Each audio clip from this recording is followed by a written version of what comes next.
சித்திரையில் குழந்தை பிறந்தால் வீட்டிற்கு ஆகாதா? உண்மை என்ன? பொதுவாகவே சித்திரை மாதம் பிறந்த குழந்தை வீட்டிற்கு தந்தைக்கு ஆகாது என்று கூறுகிறார்கள். இது உண்மையா? ஏன் அப்படி சொல்லுகிறார்கள் என்று இப்போது நாம் பார்க்கலாம். இப்படி சொல்வது கண்டிப்பாக உண்மை இல்லை. ஏனென்றால் சித்திரை மாதம் என்றாலே கடுமையான வெயில் காலம் என்று நம் அனைவருக்கும் தெரியும். அக்னி நட்சத்திரம் வரும் மாதம் சாதாரணமாகவே மனிதர்களால் இந்த மாதத்தின் வெயிலை தாங்கிக் கொள்ளவே முடியாது. அப்படி இருக்கையில ஒரு கர்ப்பிணி பெண் வயிற்றில் குழந்தை வைத்துக் கொண்டு இந்த வெயிலை எப்படி தாங்கிக் கொள்ள முடியும்? அது மட்டுமன்றி இந்த நேரத்தில் பிரசவிப்பது என்பது ரொம்பவே கொடுமையானது என்றே சொல்லலாம். மேலும் தாய் குழந்தை 2 பேருக்கும் புழுக்கமாகவே இருக்கும்.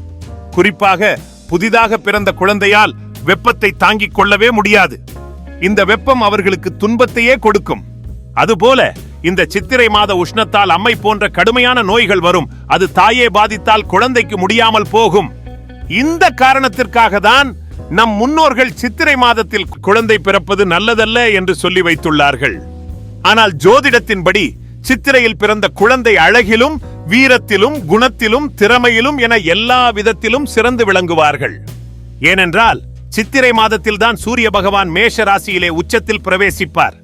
இப்படி இருக்கையில் ஜாதகப்படி இந்த சமயத்தில் பிறந்த குழந்தை அதிகாரம் மற்றும் செல்வாக்கு மிக்கவர்களாகவும் அதிர்ஷ்டம் நிறைந்தவர்களாகவும் பலருக்கு எஜமானராகவும் இருப்பார்களாம்.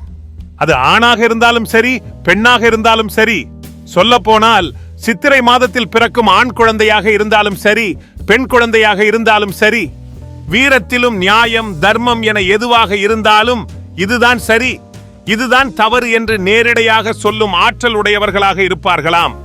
ஆகையால் தான் இந்த மாதத்தில் பிறக்கும் குழந்தை பெண்ணாக இருக்கக்கூடாது என்று நினைத்தார்களாம்.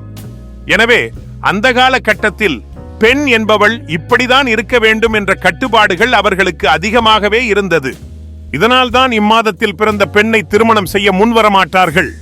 காரணம், அவள் உண்மையை உரக்க சொல்லும் ஆற்றல் உடையவளாக இருப்பாள். அது புகுந்த வீட்டிற்கு ஏற்புடையதாக இருக்காது என்று எண்ணினார்கள்.